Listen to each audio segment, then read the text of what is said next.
reka mbasuze kandi nongere mbahe ikaze inshuti bakunzi bacu mudukurikira ku Ibendera TV umunsi ku munsi. Nizere ko aho muri hose mumerewe neza, ariko niba hari nabo bitari kugenda neza no kwihangana.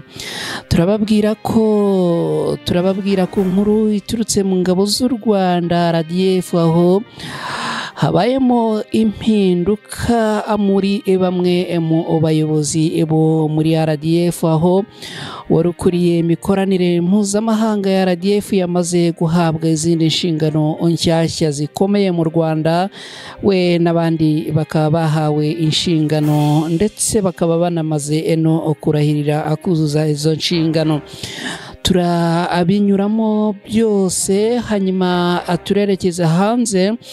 Turababwira ko Perezida wa Sudani y'Epfo Salva Kiir yirukanye abayobozi bakuru b'igisirikare n'igipolisi, akaba ari ibintu byakomeje kugenda bitungurana. Turababwira kandi ko mu gihugu cya Haiti abantu barenga 120 bose bishwe bashinjwa kuba abarozi. Ngizi nkuru tugiye gusangira muri aka kanya, gusa munyemerere mbere yo kuzinjiramo ku buryo burambuye mbanze mfate akanya gato yambashimire.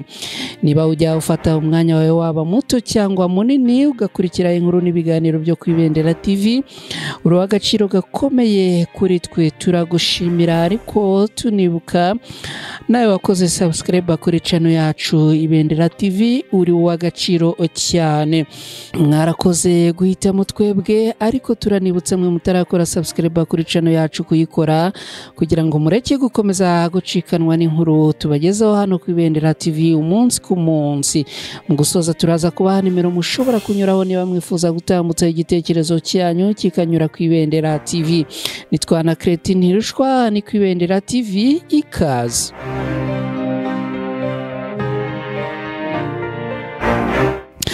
Brigadier General Karuretwa Patrick wari umuyobozi mukuru ushinzwe imikoranire mpuzamahanga mu ngabo z'u Rwanda RDF yagizwe perezida w'urukiko rukuru rwa gisirikare. Brigadier General Karuretwa Patrick azaba yungirijwe na Lieutenant Colonel Sumanyi Charles wagizwe vice perezida w'urukiko rukuru rwa gisirikare mu Rwanda. Ni inshingano zigaragara mu iteka rya Minisitiri w'Intebe yagiye hanze kuri uyu wa mbere tariki 9 Ukuboza muri uyu mwaka w'2024, nyuma yuko bisuzumiwe mu nama y'abaminisitiri yateranye tariki 9 Ugushyingo muri uyu mwaka w'2024. Iri teka rya Minisitiri w'Intebe ryamaze kujya hanze, ryanashyize mu nshingano abandi basirikare ari bo Lieutenant Ndayishimiye Darcy na Lieutenant Mukasakindi Therese, bombi bagizwe abacamanza mu rukiko rukuru rwa gisirikare. Brigadier General Karuretwa wahawe inshingano zo kuba perezida w'urukiko rukuru rwa gisirikare yize amategeko, aho yabanje kubona impamyabumenyi y'icyiciro cya kabiri cya kaminuza yakuye muri Kaminuza y'u Rwanda, ndetse akaza gukomeza amasomo muri za kaminuza zitandukanye zo hanze y'u Rwanda. Afite kandi impamyabumenyi y'icyiciro cya gatatu cya kaminuza yakuye muri Leta Zunze Ubumwe za Amerika. Uretse kuba Karuretwa yari umuyobozi mukuru ushinzwe imikoranire mpuzamahanga mu ngabo z'u Rwanda, umwanya yari amazeho imyaka 3, aho yawugiyeho mu kwezi k'Ugushyingo mu mwaka w'2021 ubwo yanazamurwaga mu ntera akuwe ku ipeti rya Colonel agahabwa rya Brigadier General. Yanagiye akora indi myanya itandukanye mu buyobozi bukuru bwa RDF, nko kuba yarabaye umuyobozi ushinzwe ibikorwa muri diviziyo ya 2 mu ngabo z'u Rwanda. Yakoze kandi igihe kinini mu biro by'umukuru w'igihugu mu nshingano zinyuranye, zirimo kuba yarabaye umujyanama wihariye w'umukuru w'igihugu. Uyu rero na bagenzi be nyuma yo guhabwa inshingano nshya bakaba bamaze no guhita bazirahirira imbere ya nyakubahwa Minisitiri w'Intebe w'u Rwanda Dr Edouard Ngirente.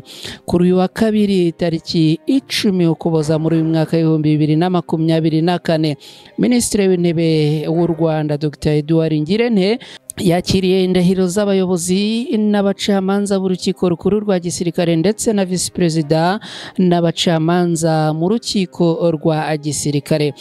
Ni umuhango wabaye ku gicamunsi cyo kuri uyu wa kabiri tariki 10 Ukuboza muri uyu mwaka w'2024.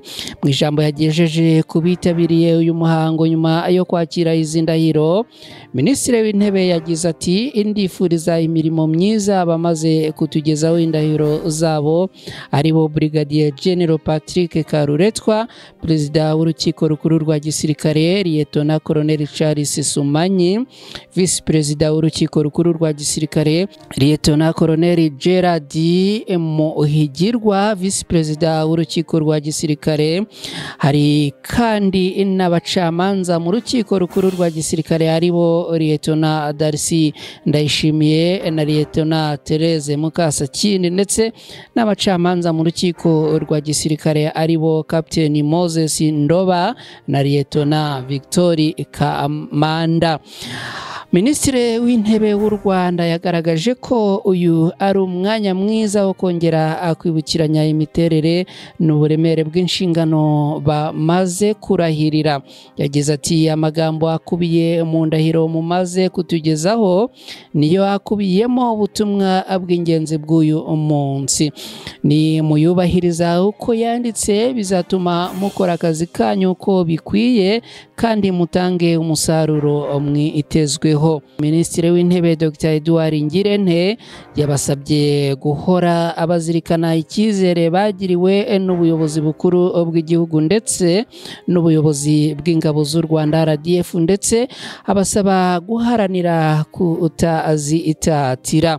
Minisitiri w'Intebe Dr. Edouard Ngirente yakomeje agira ati imiterere y'umurimo mukora ujyanye no kubahiriza amategeko n'uburenganzira bwa muntu irabasaba ubushishozi, ubwitange, ubwitonzi no gukora kinyamwuga nk'uko mumaze kubirahirira, kandi ububasha muhawe ntimukwiye kubukoresha mu nyungu zanyu bwite, ahubwo mukwiriye kubukoresha mu nyungu z'igihugu, muharanira gukomeza guhesha isura nziza y'ingabo z'u Rwanda.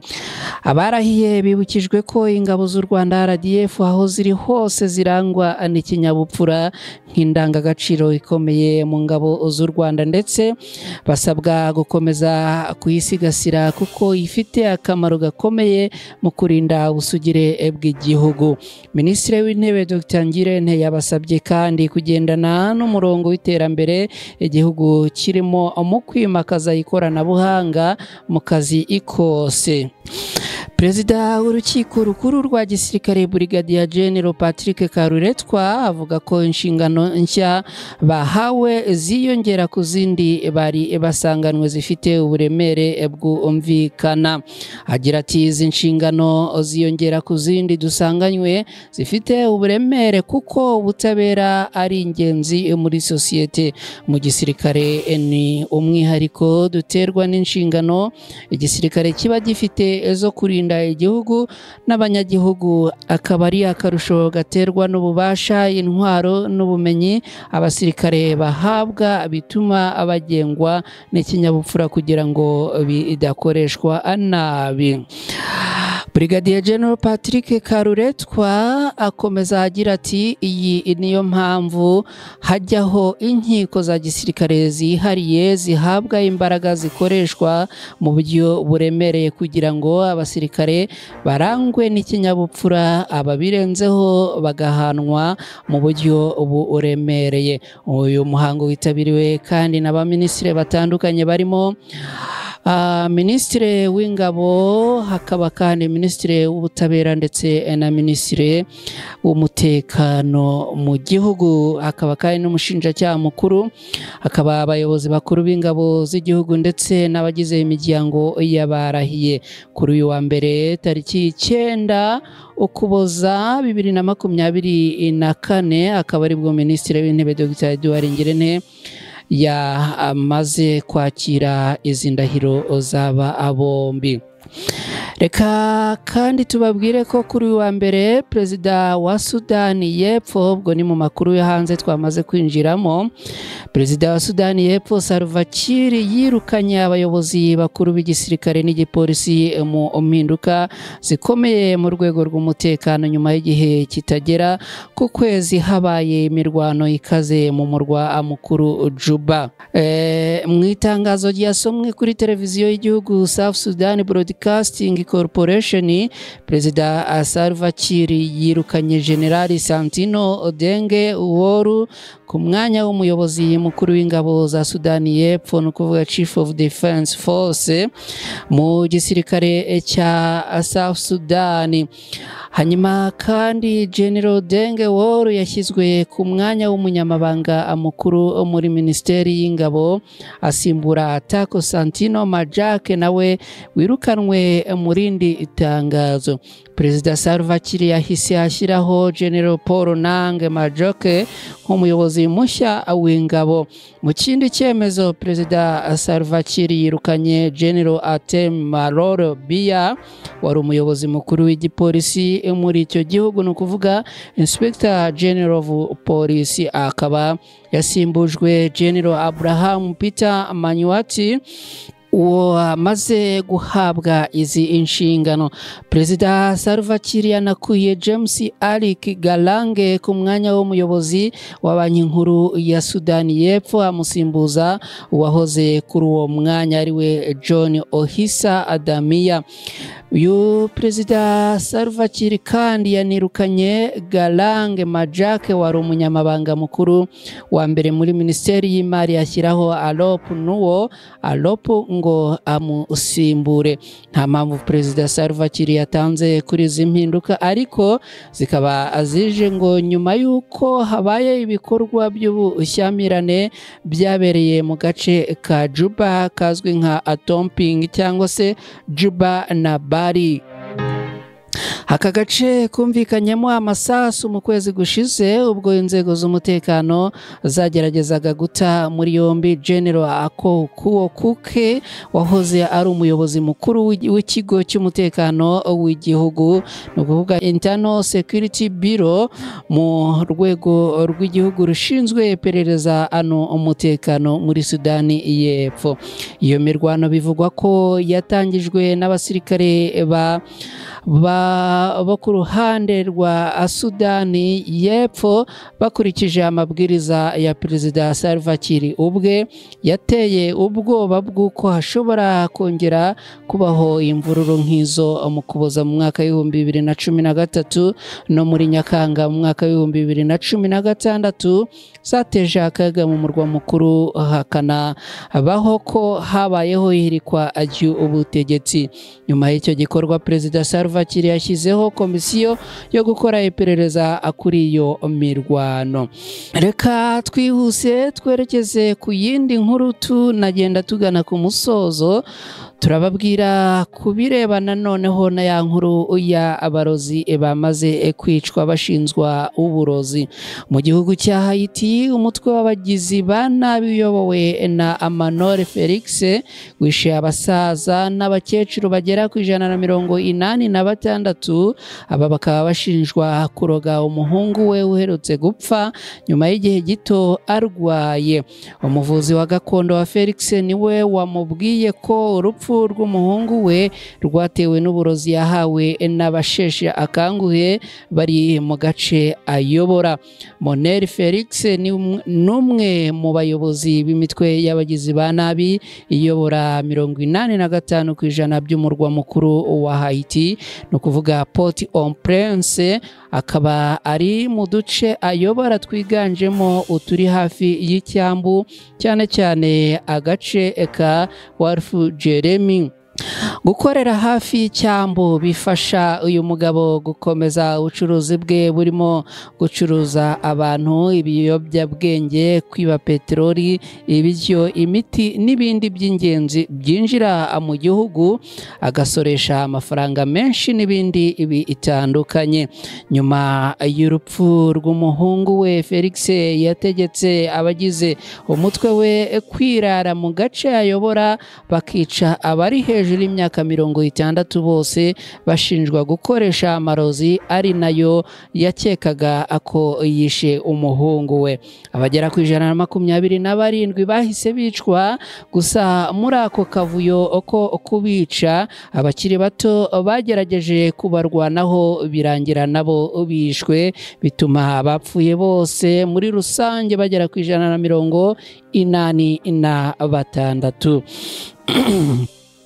Felix wari warakaye cyane yategetse abagize umutwe ayobora kwicisha imbunda, ibyuma n'imihoro, ndetse nyuma bamwe mu bishwe baratwitswe bajugunywa mu mihanda rwagati.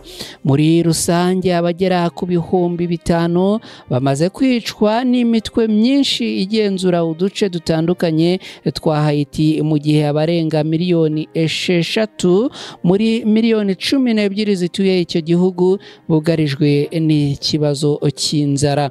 Muri rusange Haiti ibarurwamo imitwe y'abagizi ba nabi irenga 150, ikagenzura hafi umurwa mukuru wose ukuyemo ikibuga cy'indege, ibiro bya perezida na banki nkuru y'icyo gihugu. Abarenga ibihumbi 360 bamaze kandi kugirwaho ingaruka n'ibikorwa by'iyo mirwano n'ubwo bushyamirane, dore ko yigaruriye ibikorwa remezo bya leta hafi ya byose, kuva ku mashuri n'amavuriro, amasoko n'ibindi bitandukanye. Iyi mitwe yitwaje intwaro rero ikaba ariyo yigaruriye ibi tumaze kubabwira. Tuganye ku musozo w'izi nkuru twabagezagaho, turabashimira cyane mwe mubana natwe umunsi ku munsi mu nkuru n'ibiganiro bitandukanye. Turabasaba inkunga yo gukora subscribe kuri channel yacu Ibendera TV, hanyuma mukadufasha no gusangiza izi nkuru inshuti zanyu zitandukanye, ubutumwa n'amakuru bikagera kuri bose. Niba wifuza gutambutsa igitekerezo cyawe ku Ibendera TV, ushobora kunyura kuri nimero ya telefone ikurikira: akamenyetso ko guteranya 250 77 00822, nimero yakira ubutumwa butandukanye ubundi tukakwihamagarira mu gihe bibaye ngombwa. Ndabashimiye cyane kandi mbasezeyeho. Inkuru ku Ibendera TV nakagaruka. Mugira amahoro n'amahirwe, Imana ibarinde.